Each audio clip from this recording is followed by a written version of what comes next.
और उधर गाजा के अल शिफा अस्पताल पर हमास और इजराइल की सेना के बीच टक्कर जो है वो और भी ज्यादा खौफनाक हो गई है, बेहद तेज हो गई है। इजरायली सेना के दावे के मुताबिक अल शिफा अस्पताल में बिजली की सप्लाई के लिए उसकी तरफ से ईंधन भेजा गया, लेकिन हमास के लड़ाकों ने अस्पताल प्रशासन को उस ईंधन को लेने से नहीं दिया। गाजा के अल शिफा अस्पताल के जनरेटर में ईंधन नहीं होने की वजह से 2 दिनों से, जी हां 2 दिनों से अस्पताल में बिजली की सप्लाई पूरी तरह से ठप है।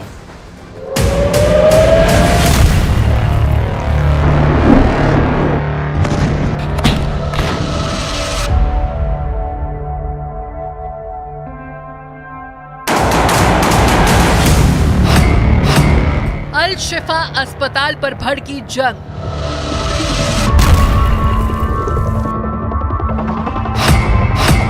इजरायली सैनिकों की घेरेबंदी सख्त।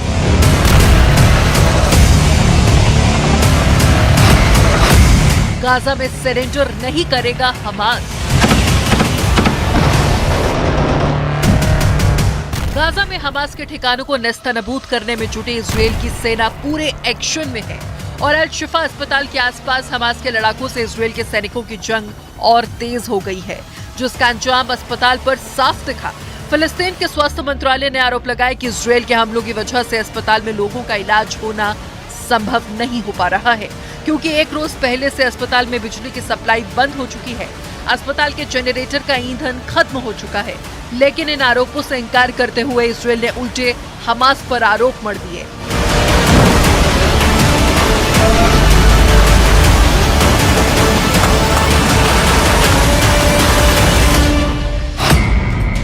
इजरायल की सेना के मुताबिक बिजली आपूर्ति बहाल करने के लिए अस्पताल के गेट पर 300 लीटर ईंधन रखे गए, लेकिन हमास के लड़ाकों ने उस ईंधन को अस्पताल को नहीं लेने दिया। इजरायल के रक्षा विभाग ने इस मदद का एक वीडियो भी जारी किया, जिसमें उसके सैनिक गैलन में ईंधन लेकर अल शिफा अस्पताल की तरफ जाते दिखे। इजरायल की सेना के मुताबिक अस्पताल के बाहर रखे गए ईंधन से भरे गैलनों को हमास ने अस्पताल तक पहुंचने नहीं दिया। 1 रोज पहले फिलिस्तीन के स्वास्थ्य मंत्रालय ने दावा किया था कि अल शिफा अस्पताल को बिजली सप्लाई करने वाले जनरेटर का ईंधन खत्म हो गया है, जिसकी वजह से अस्पताल में भर्ती कई नवजातों की जान मुश्किल में आ गई थी, जबकि कुछ और मरीजों की मौत का दावा किया गया।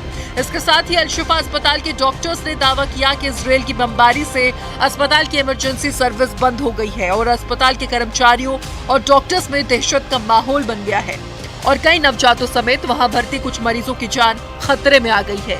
इन्हीं आरोपों के बाद इजरायल की तरफ से 300 लीटर ईंधन भेजे गए, लेकिन आरोप है कि हमास ने उस ईंधन को अस्पताल तक नहीं पहुंचने दिया।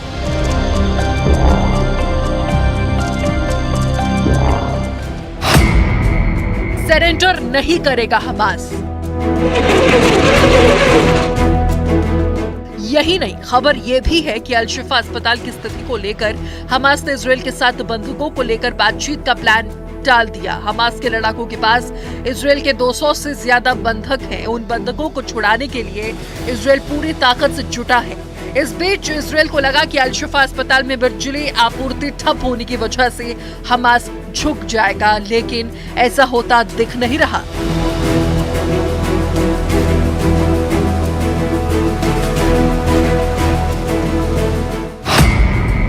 इजरायल की सेना का आरोप। वहीं इजरायल की सेना का आरोप है कि हमास ने अल शिफा अस्पताल को अपना कमांड सेंटर बना रखा है। अस्पताल की आड़ में चल रहे उसी कमांड सेंटर से वो इजरायल की सेना पर हमले कर रहा है। इसलिए इजरायल के सैनिक अल शिफा अस्पताल के आसपास गोलीबारी कर रहे हैं, ताकि हमास के लड़ाकों पर नियंत्रण बनाया जा सके। इजरायल के रक्षा मंत्रालय ने यह भी दावा किया कि हमास के लड़ाके अस्पताल की आड़ में वहां के मरीजों को ढाल बना रहे हैं, लेकिन हालांकि हमास की तरफ से किसी भी अस्पताल के इस्तेमाल करने से इनकार किया जा चुका है।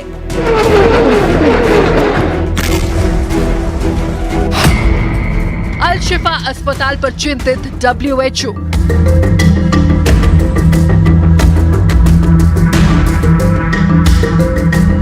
इस बीच स्वास्थ्य सेवाओं से जुड़े संयुक्त राष्ट्र की संस्था WHO ने गाजा के अल शिफा अस्पताल पर अपनी चिंता जताई और तत्काल युद्ध विराम करने की मांग की, ताकि अस्पताल में भर्ती गंभीर मरीजों की जान बचाई जा सके।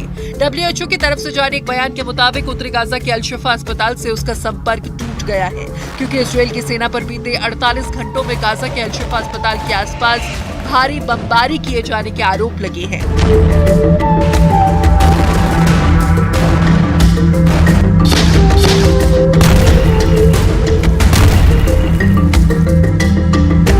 वजह से शिफा अस्पताल के डॉक्टरों ने ऐलान कर दिया कि अस्पताल सेवा से पूरी तरह से बाहर हो गया है, जिसकी वजह से अस्पताल में भर्ती कई नवजातों की जान मुश्किल में आ चुकी है।